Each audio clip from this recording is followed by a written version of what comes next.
चलिए आज एक बहुत ही खूबसूरत छोटी सी कहानी आप लोगों के साथ में शेयर कर रहे हैं। आशा है ये कहानी आपको अच्छी लगेगी। आइए शुरू करते हैं। राजा महाराजाओं के ज़माने की बात है।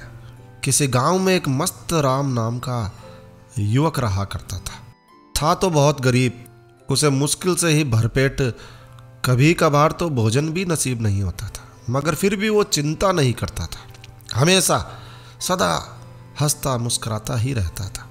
उसमें एक खास बात यह थी कि वो किसी की भी हेल्प के लिए, लोगों की मदद के लिए हमेशा तत्पर रहता था, हमेशा तैयार रहता था। कोई उससे कोई भी काम करने के लिए कहता वो तुरंत कर देता, और बदले में उसे जो भी मजदूरी दी जाती खुशी खुशी से ले लेता। कोई शिकायत नहीं। बस यही उसकी आमदनी थी, यही उसकी इनकम थी, और इसी से उसका गुजारा हुआ करता था। एक दिन की बात है, मस्तराम किसी धनी सेठ के यहाँ पर काम करने के लिए चला गया।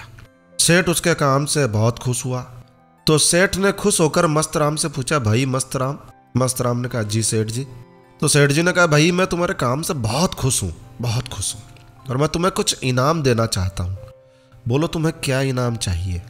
मस्तराम ने मजाक मजाक में कह दिया, सेठ जी मेरे लिए ऐसी ड्रेस बनवा के दीजिए, ऐसी पोशाक बनवा के दीजिए जिसे पहनकर मैं भी आपके जैसा सेठ दिखने लगूं। मस्तराम की बात सुनकर सेठ हंसने लगा, और फिर उसने सचमुच ही उसके लिए एक कीमती पोशाक बनवा कर उसे दे दी।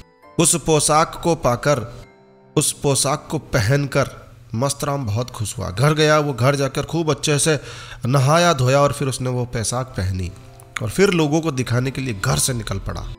घर से निकलने के बाद उसकी मुलाकात एक किसान से हुई। किसान मस्तराम की महंगी पोशाक देखकर कहने लगा, भाई वाह, बड़ी कीमती पोशाक है, बहुत बड़े से सेठ लगते हो।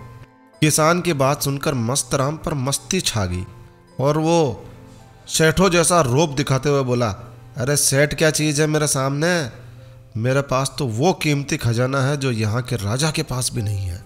मस्तराम की बात सुनकर किसान हैरत में पड़ गया, और उसने 3 बार ताली बजाई। जैसे ही किसान ने ताली बजाई, वहां पर 4 लोग आए और मस्तराम को पकड़कर अपने साथ में ले गए। दरअसल वो किसान नहीं था, वो वहां का राजा ही था, और उस समय किसान के भेष में घूम रहा था। उसके साथ में उसके 4 सैनिक भी भेष बदलकर घूम रहे थे।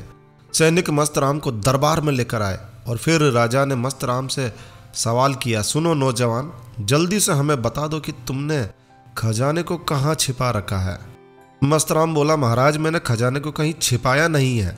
कुछ देर पहले तो तुम कह रहे थे कि तुम्हारे पास वो कीमती खजाना है जो यहाँ के राजा के पास भी नहीं है।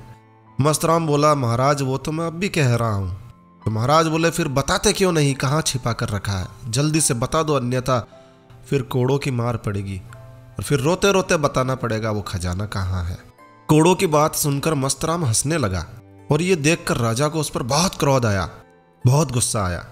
वो बोले, मूर्ख आदमी, तू कोड़े खाने की बात पर भी हंस रहा है, क्या तुझे डर नहीं लगता। इस बार मस्तराम हाथ जोड़कर खड़ा हो गया और बोला, क्षमा करें महाराज, सच में ही मेरे पास आपके और दुनिया के सब खजानों से कीमती खजाना है, मगर वो धन नहीं है बल्कि मन का खजाना है।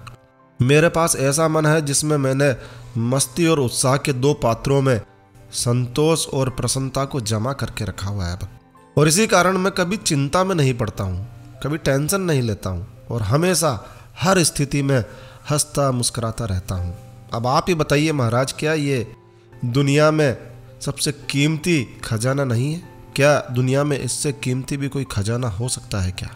मस्तराम के इस खजाने की बात जानकर राजा को बड़ी खुशी हुई। बोले, मस्तराम तुम सच में ही बहुत धनी हो, सच में तुम्हारा खजाना सब खजानों से कीमती खजाना है, और तुम दुनिया के सबसे अमीर आदमी हो।